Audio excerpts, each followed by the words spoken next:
Good afternoon, everybody. It is Wednesday, the 14th of June, and you're here at Lunch and Learn. Aaron's getting folks unmuted, and today we're going to start doing a bit of, he's going to do some training on home training and home training software and all that. So if you have other questions about things as we go, always feel free to ask. And I think we probably have most people unmuted now, yeah? Yes, we do. All right. Well, it's all yours. Thanks, Rob.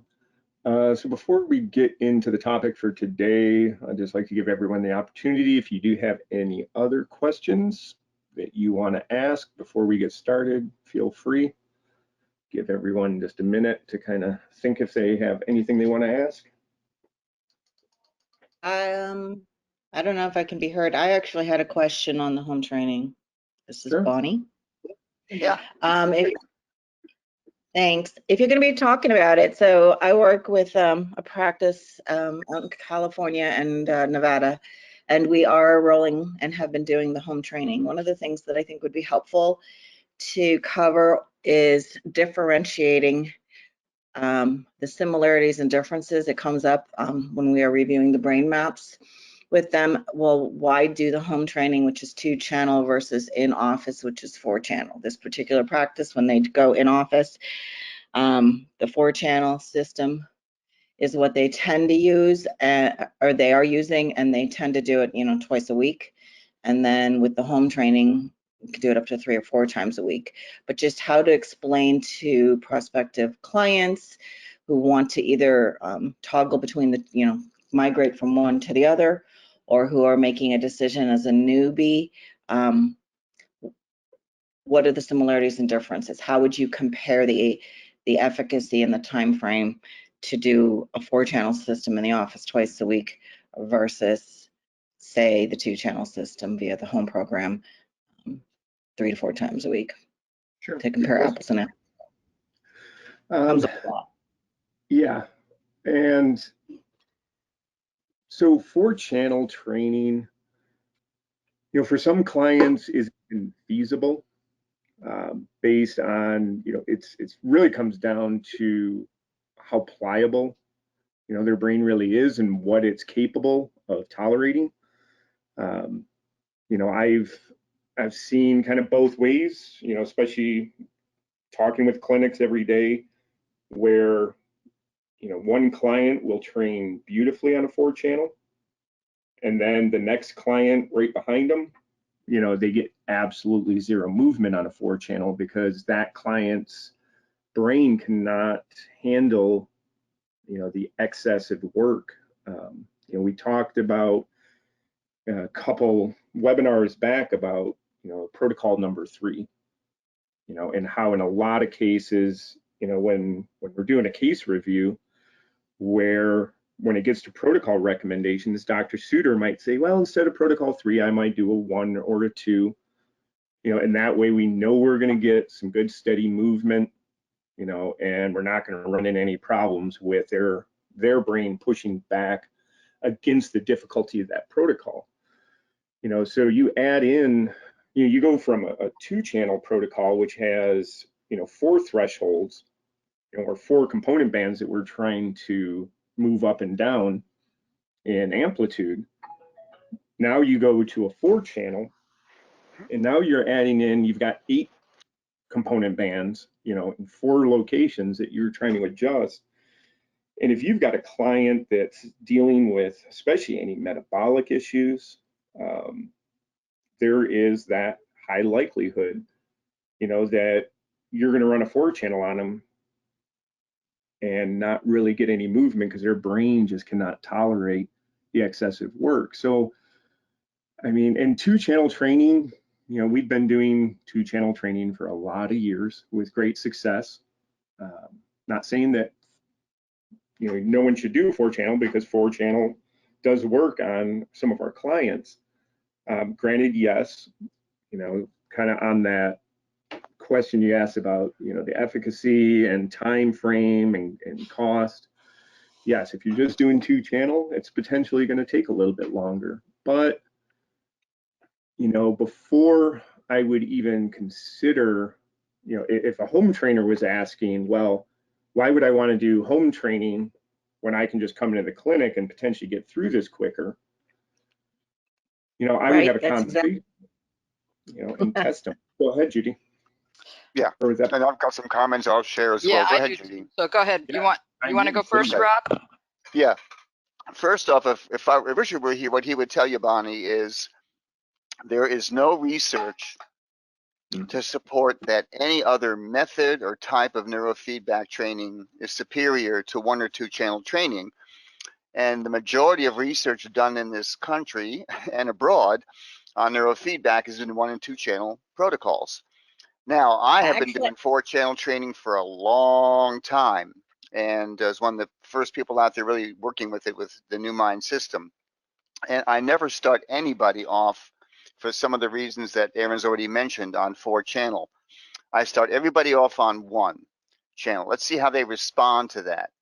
And then I go to 2 channel training. And if they do well with that protocol, then I'll try another protocol and see how they do with that 2 channel protocol. And then afterwards, if they've done well with both those, that's when I combine those 2 into 4 channel. I always pre-test the separate 2 channel protocols. Now, do they sometimes respond better and quicker to 4 channel? Like Aaron said, depends on the person, the brain, their health, and a variety of other factors. But what I would say to a client who's saying, well, you know, the things you were mentioning is that, well, the research supports that 1 and 2 channel is that's where the research is at. So 4 channel is very helpful, but it may not move you along any quicker or any better. And the benefit of home training for someone like you, if they're traveling a distance, for example, is you can do more sessions at home and get the same outcome. That would be my 2 cents. I have a number of Yes. 2 cents, Bonnie. So I Okay, look and- at this from both the neurofeedback practitioner and Mhm. the person who's talking to the client. You know what I mean? Like, what do I see as a practitioner, and then what do I say to the client that makes and I think to address both of these is important. First of all, Right. I suspect that the thinking is, well, if we do 4 areas, we're going to do it quicker and better and cheaper for them. Yep. And so that's a misconception that you have to move past using what Yep. Rob just said. Okay. The only thing I think the 2 big differences between a home unit and an in-house unit is you can't do Rob Coben's coherence with a home unit, okay, because Correct. that's a 4 channel. So that's not a huge deal. You can get around it. We worked in those areas when we didn't have that. That's one thing.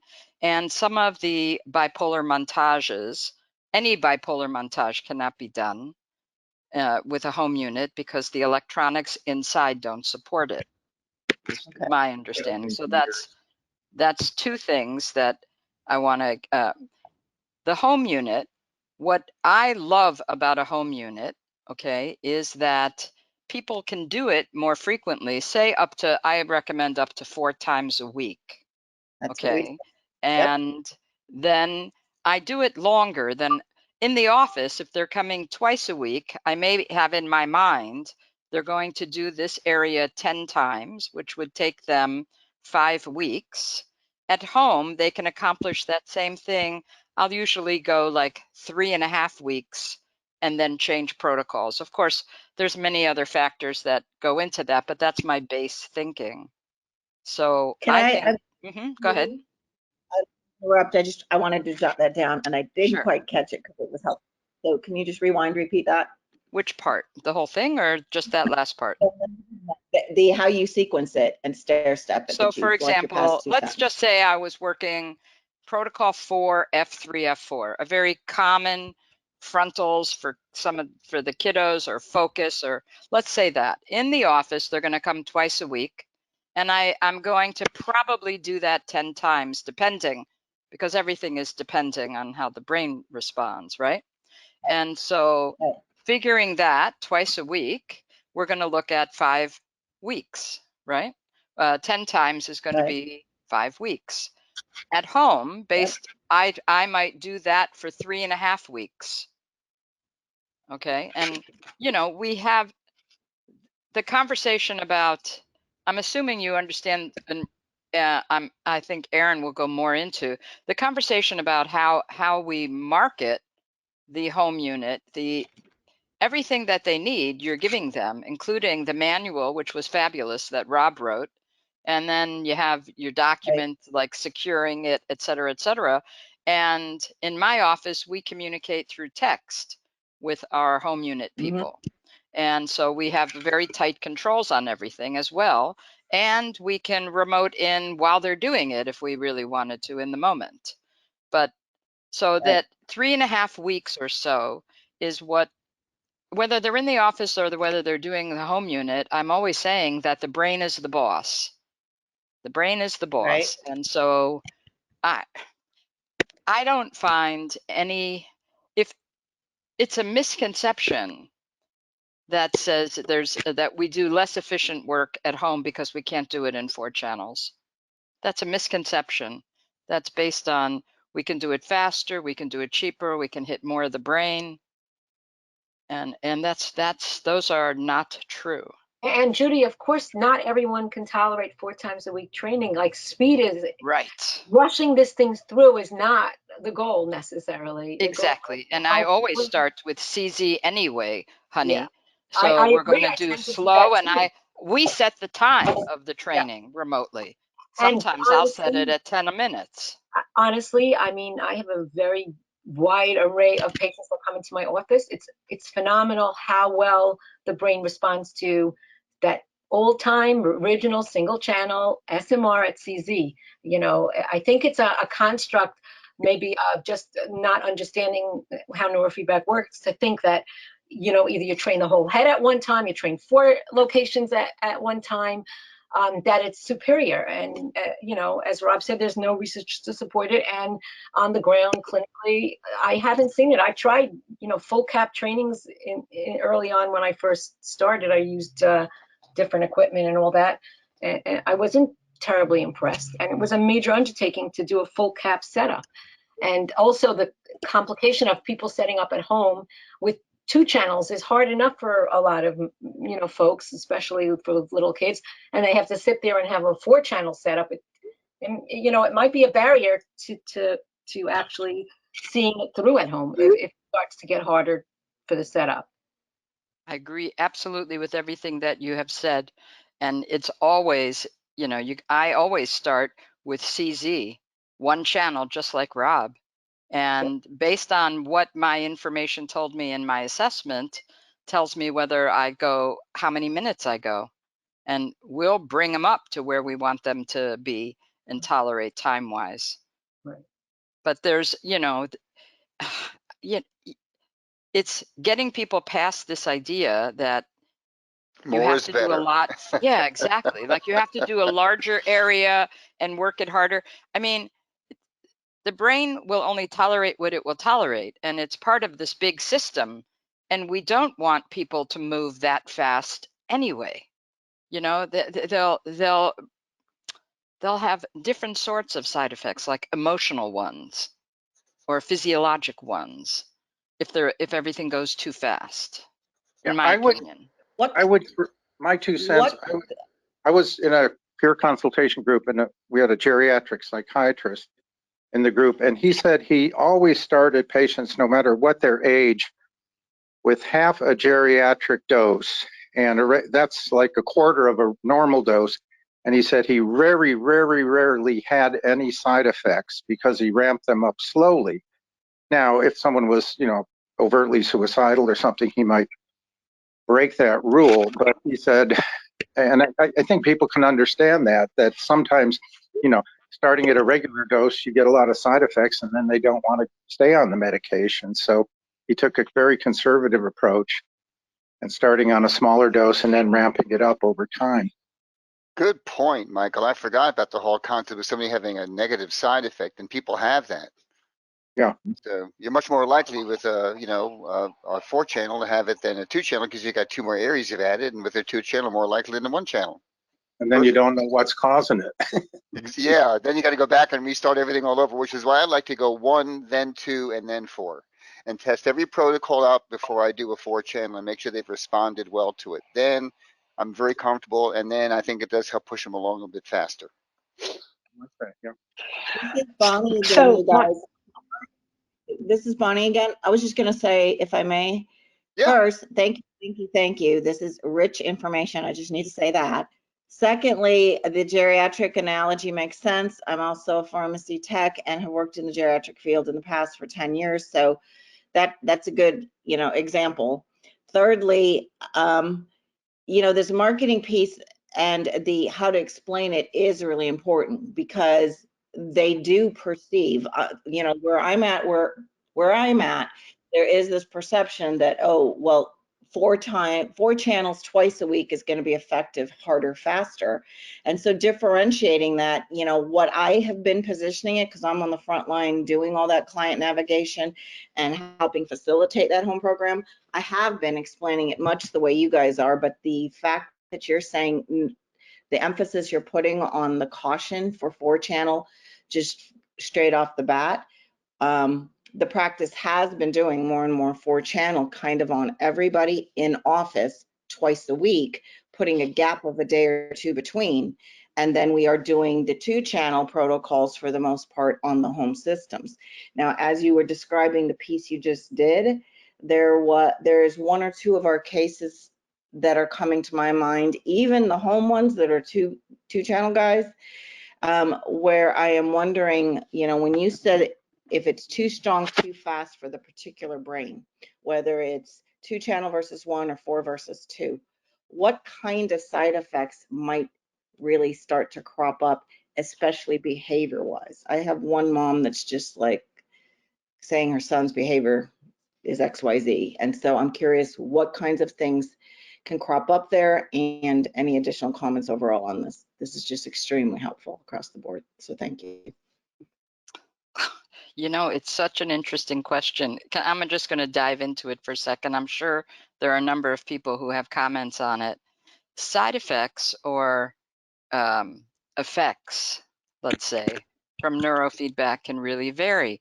For example, I've had kiddos the trainings are looking really good, but their behavior is off. And the way I try to explain that to the parents is, as their brain comes back on board, they may have to redo developmental tasks. And so that does look like backsliding. So sometimes that's a tough one to differentiate between. Are they having an effect from a negative effect from the training? Like, is it too stressful for them? Or is it that it's doing well and they're going to start catching up now? So that's one thing, and one way I conceptualize it. Sometimes I have to conceptualize things in a way that makes it make sense for me so I can explain it to others. But I'm sure neurologically there's a more efficient way to say it. But this is what I do. And sometimes anxiety is a big one. Sometimes sleep issues, and then I back up into CZ.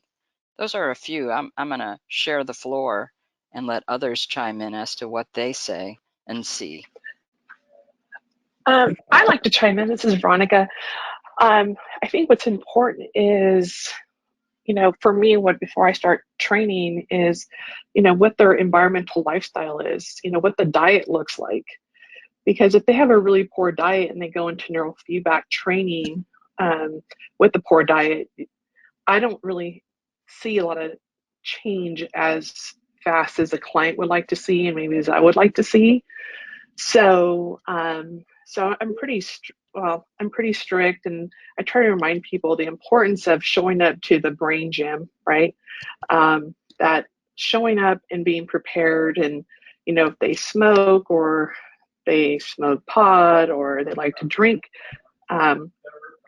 alcohol or smoke marijuana or whatever that is, I say 2 hours before the appointment, and if they smoke a cigarette or want to pop, I always say 2 hours after. There's no research to support that. That's just kind of what I say. So it's literally like a level of discipline. So diet and lifestyle is really, really important for me. And I bring that accountability to the client. So if we really want to see some change, these are the changes that have to be part of it as well. And even with kids, the parents will say, well, Johnny likes to have this and he likes to have that, you know, and he's 9 years old. And it's like, well, he's not grocery shopping. You're the grocery shopping. So, you know, this is an opportunity to introduce different foods. And so there's a lot of that goes into it. So when we go into the neurofeedback, we're both investing time into this. So that is a really big thing that I've noticed that slows down the process and progress of what clients are wanting to see. So, and exercise is important too. You know, you don't have to go train to be in a marathon, but, you know, maybe some brisk walking, or maybe something that, you know, being outside in the garden, walking around is important, especially for people with the sedentary lifestyle. So making those changes as well is what I have seen that has helped people make change. So I totally agree with that. And I often use the example of, why would you spend whatever a month on a gym membership and go and be either starving or go after pigging out on junk food and then expect the exercise to take care of everything? right. And I asked them, would they do that, or would they want to be, you know, go out for a sport and not listen to the coach when the coach is telling them to get adequate sleep night before a game? Right. And water, you know? Yeah. I mean, you're going to drink water when you're at the gym working out. You're not going to bring your, you know, Pepsi or Diet Coke and work out. So, and water is really important. I'm amazed about how many people, you know, really do not like to drink water. It's almost like you're telling them to go run before they come see before they come see That's a me. good point, Veronica. And I'll tell you, with kids, the question came up about kids and and behavioral things. One of the things I've had all of my patients do, but especially told parents with kids coming in after school, and especially if they're taking meds like ADHD meds, high protein snack and water before the session. If that medication is wearing off, we need to know about that. But a high protein snack helps get the brain going, and the water gets the brain Absolutely. hydrated. And that makes a big difference in session training. And for those that are interested, this year at the ISNR conference, the first day, there'll be a presentation on adverse reactions to neurofeedback, and we'll see what they have to say in terms of what we're finding. But one of the people presenting that, was our past president and an international player. She works both with Bessel van der Kolk and that group up there in Massachusetts with a lot of trauma, is depending on that person's situation. Remember, neurofeedback can open up memory, can open up things. And so kids who start having adverse reactions, parents always want to blame the neurofeedback, when it might be that what's happened is the neurofeedback has opened up some other things that the parents haven't paid attention to, or the kid needs therapy for. So those are just things to keep in mind when you're looking at adverse reactions to neurofeedback, whether they're behavioral or emotional. I'm sure somebody has a informed consent on psychotherapy that would go into things like, if your depressed child starts getting undepressed, whether it's from the medication or from the therapy, they may get in touch with a lot of anger. Or if they start finding out that they've been abused and they weren't aware of it, blah, blah, blah. That's And interesting. Go ahead, a little plug, if you have Amazon Prime, The Duggars, Bright Shiny People, a horrific documentary to watch. Just some of what they did to those kids. That in the cult, it was behind the big Discovery Channel boom times. It was a disturbing documentary, but very interesting. I just realized I should toss that in. Aaron, you've got some things up there, so yeah, the book, that helps. With adverse reactions too, I think we have to keep in mind that, people that are on medications, once you start training them, a part of the plan, at least the forms that you'll see in this book that Richard and I worked on together, talk about part of your plan is the titration from psychotropic medications. I was mentoring somebody yesterday. This is the kind of thing that you just don't want to tolerate. they have a kid, the kid's starting to is on a ton of medications. The kid's on antidepressants, and the maps for the past 3 years show no evidence of depression, which is interesting. But they have this kid who's young on Abilify, and the kid's having all these side reactions, and the clinician is trying to find the nurse practitioner to get in touch and talk about medication reduction or changing medication. 3 attempts, and the person's never responded back. I said, well, if I was in your shoes, I'd say to that person, this is my 4th and last time. If you don't respond, I will report you to the board that licensed you as a nurse practitioner for unethical behavior in practice. You don't not respond to people. You know, if you're working with people, if they're on medications, and we've talked about this so many times here, if they're on medication and you start doing neurofeedback, the side effects they have from those medications, which can be behavioral, can begin to worsen. So you really have to look at titration or stop the neurofeedback, one of the two. Just a And thought. Bonnie, this book, since it's been published, this is even before I started working with NewMind. I've been recommending this book to clinics. You know, get a dozen copies, keep them at the front desk, and when people start asking about all the questions about what is neurofeedback and how does this work and what should I expect, you know, this book lays it out, you know, to where it saves so much time in a clinic, you know, where you can just loan this book out. It's an easy read. It's about 70 pages, bigger font, but it really lays out every aspect of neurofeedback to the point of even discussing, you know, foods and alcohol, drug consumption, you know, what to even expect when they get a map, what to expect when they start training, how to set themselves up for success. You know, I don't think it could be written any better than what it is. It's an absolute blessing to the neurofeedback community to have something like this. So for those of you that didn't know this book exists, I suggest at least getting a copy and read through it.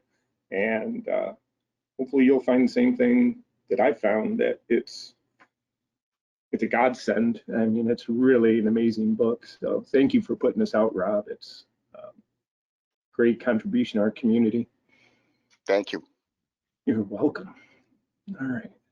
So I guess we can get into this. This might end up being like a 2-part home training. It sounds like it's a lot of talk. Oh, so what book is this? There's the title.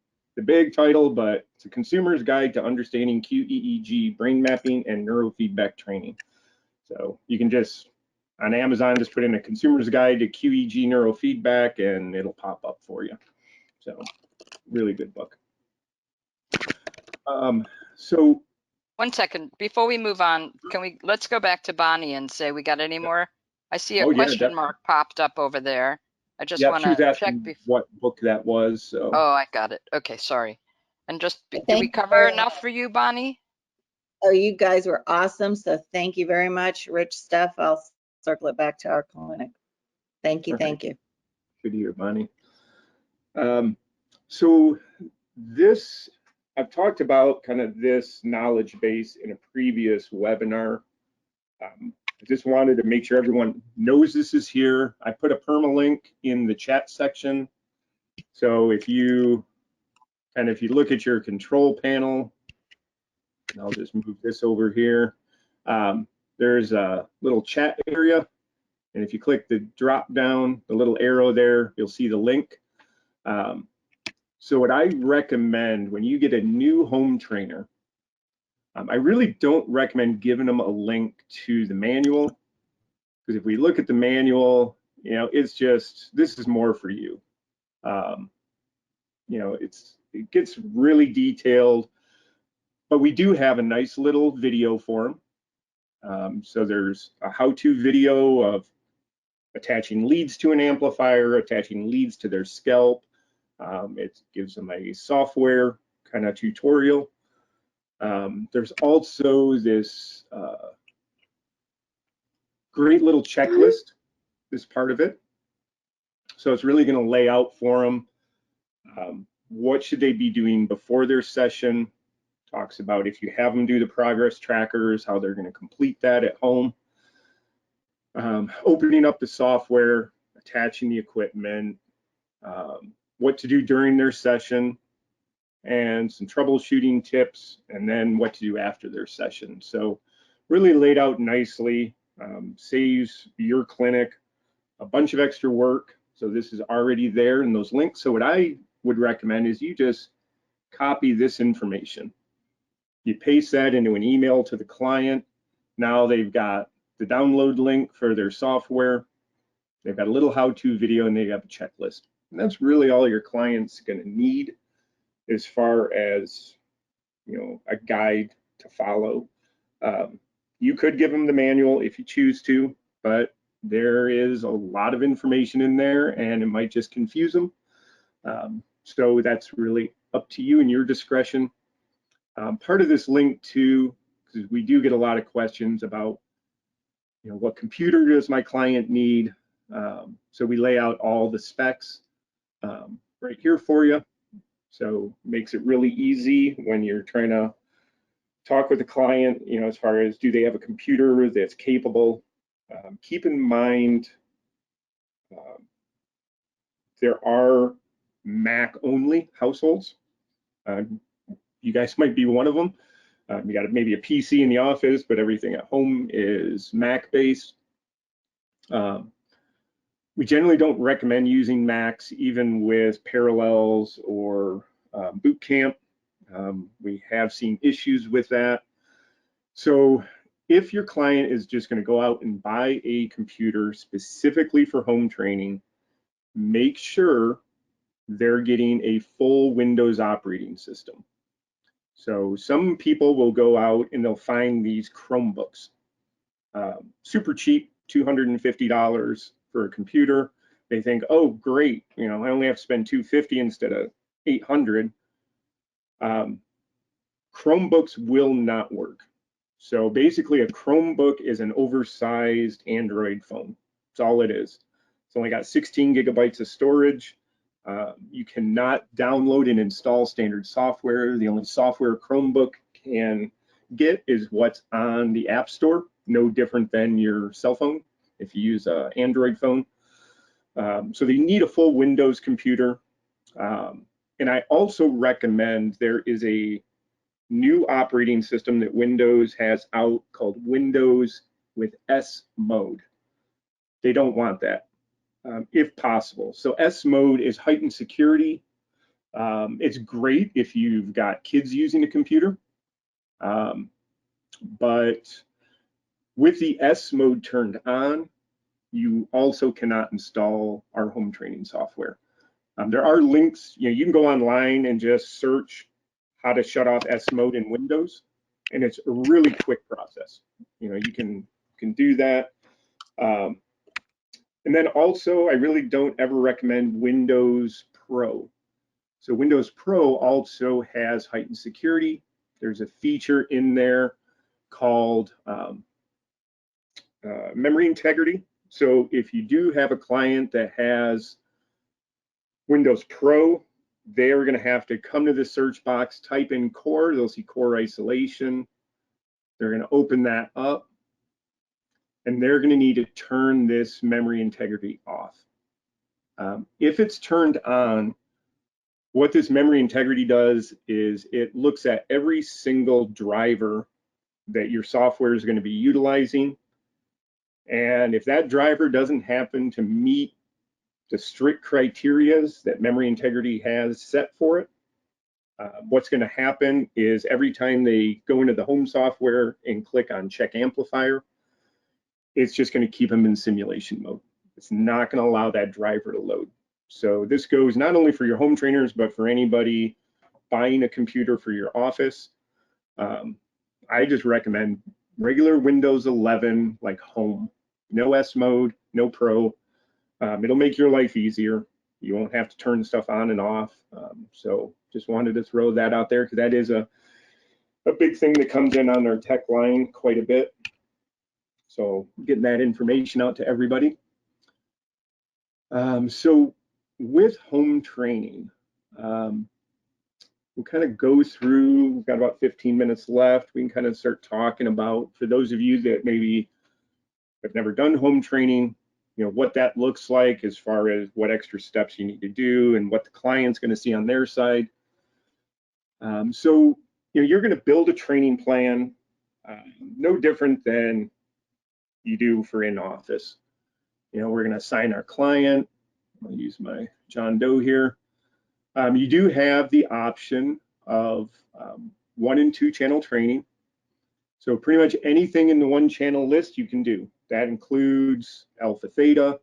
You can do proportional tones, alpha down. You know, you can build a custom protocol. Of course, in the 2 channel, you know, you can do a custom whatever you want or pick one of the database protocols. So that's all options for home training.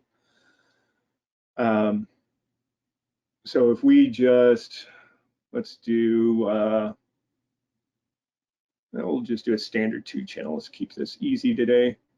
So we'll just say we're going to do a protocol 4 with our home trainer, F3, F4. Now, once you build your protocol, tell them, go eyes closed. Once you save that training plan, on the left side of the screen, you've got the home training button here. We would just go to that button. At this point, we need to activate it. We just turn that on. Then you get your feedback options. So if you select all 4, that doesn't mean your client can choose multiples. They would get the option of 1 of those 4. So I really recommend, you know, keep it simple for the client, pigeonhole them into whatever you want. So, you know, if they're doing a video at home, I would just do screen fading. If we're going to have them do eyes closed, I would just do audio fading. Now, Rob had made a request a bit ago about adding in a 5th option to do audio fading and tones. That is on the to-do list for our development team. So as they kind of move through the list of stuff that they need to get done, eventually we will see that option in here. So that's kind of a down the road a little bit. Auto artifacting level. I think it's good to stop and talk about this. Most of your clients, you know, you can start them off, leave them at a moderate setting of 75%. Now, when would you change this? So this comes up a lot. I get chats and calls probably at least once a week on this topic of, and the call generally goes like this. You know, I've got a home trainer, they're brand new. They emailed me, called, text, whatever, and they keep telling me that the software, that they start their session and they can't get past 3 minutes and it bounces them back to the beginning screen. Is there something wrong with the software? So the answer to that question is no. The software is doing exactly what it was intended to do. So the way we preserve your clients, the quality of their sessions, is our development team, when they design the home training software, built in kind of a check and balance system where during the first 3 minutes of a home training session, the software is looking at the relationship of artifact versus clean EEG signal. And if during those first 3 minutes, the home training software recognizes that there was more artifact than clean signal, it's not going to let the client continue on with that session. So we did that on purpose. Number one, so your client isn't wasting money on running junk sessions, but also to guarantee that they do get good quality training at home, because we don't want our clients running, you know, 20, 30 sessions that were just riddled with artifact and they didn't really get too much benefit out of it.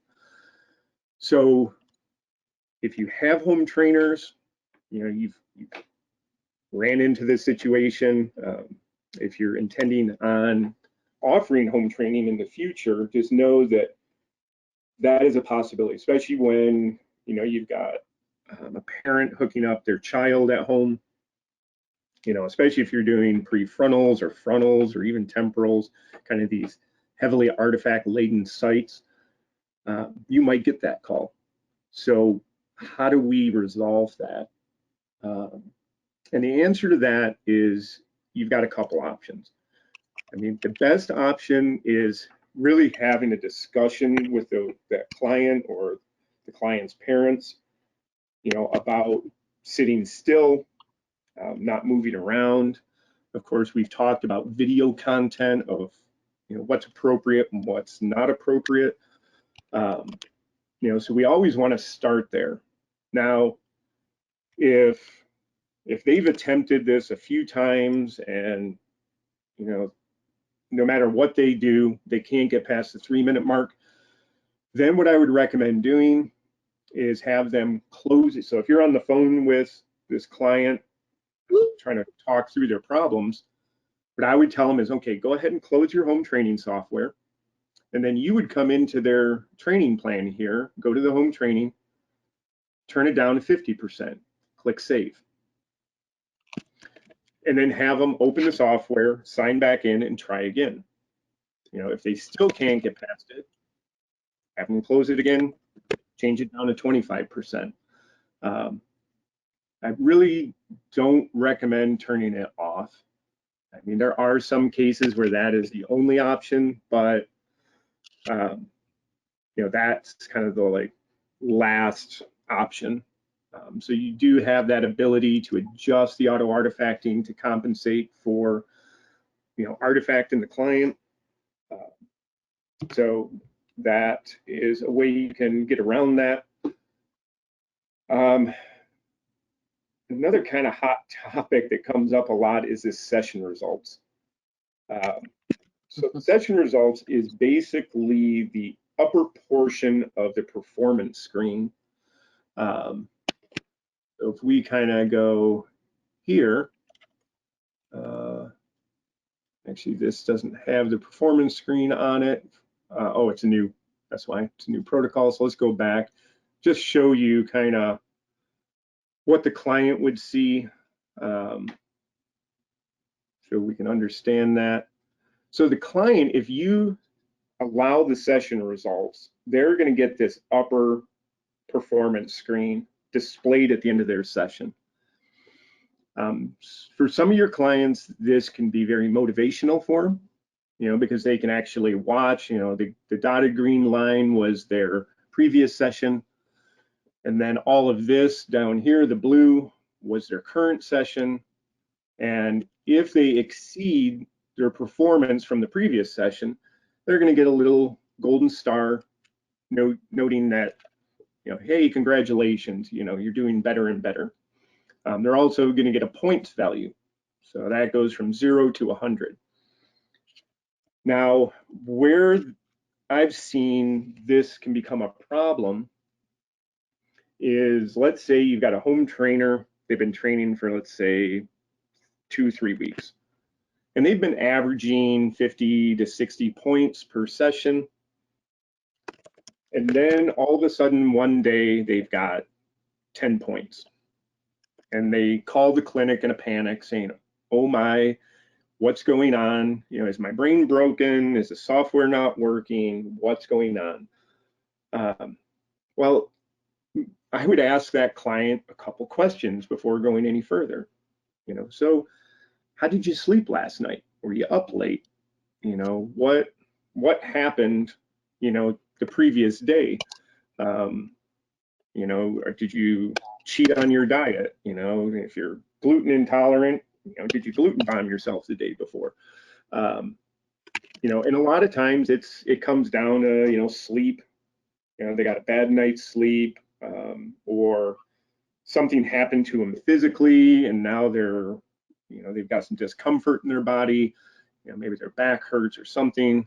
So they were moving around, creating more artifacts. So I mean, if you get excessive artifact in a session, the points are going to be really low because the points are made up of this layering, compression, and convergence that I've talked about before.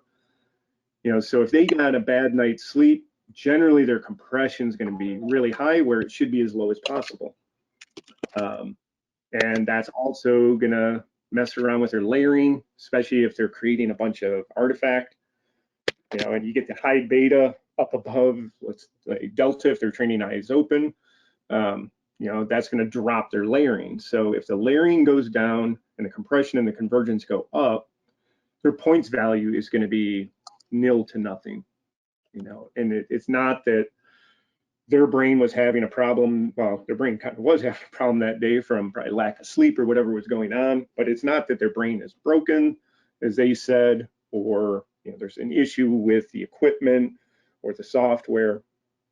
It was a self-induced issue, so because of that,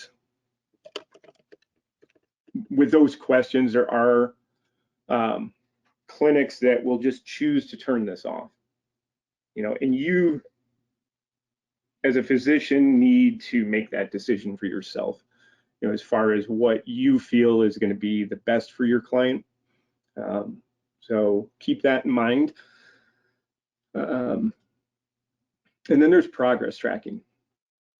So with home trainers, my recommendation is I would set it up so this number to display the progress tracker, this is how many sessions in between are they going to be filling out the progress tracker. Now, if you've got somebody training, let's say they're only training twice a week at home, I'm going to set that to have them do the progress tracker every single session. And it just becomes habit. It's just part of their training every day. If you've got somebody training 4 or 5 days a week, I might set that up for every 3 to 4 sessions. And for those of you that aren't aware of this, you can actually create multiple progress trackers and have those available.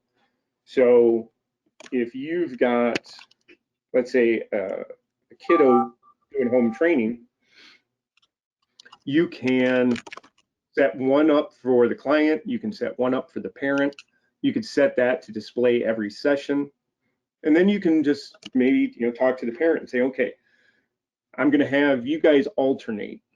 So maybe this is a teenager, they're 13, 14, somewhere in that range, where they're competent enough to do their own progress tracker. So maybe parents are going to fill out a progress tracker, and then the next session their child will fill out theirs, and they'll just cycle back and forth. And what ends up happening when you get into the home training software, and I'll just sign into this test client here. That didn't take, I gotta save it. Let's do that again. Is when it gets to the progress tracking option, it's gonna list both of those progress trackers, and then they just select the one that they're supposed to be doing that day. So let me just get this in quick.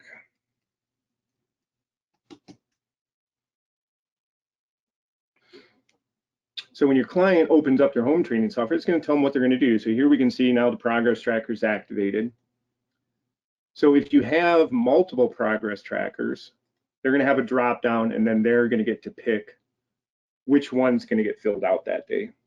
And it will keep them separated in the client's account page at newmindmaps.com.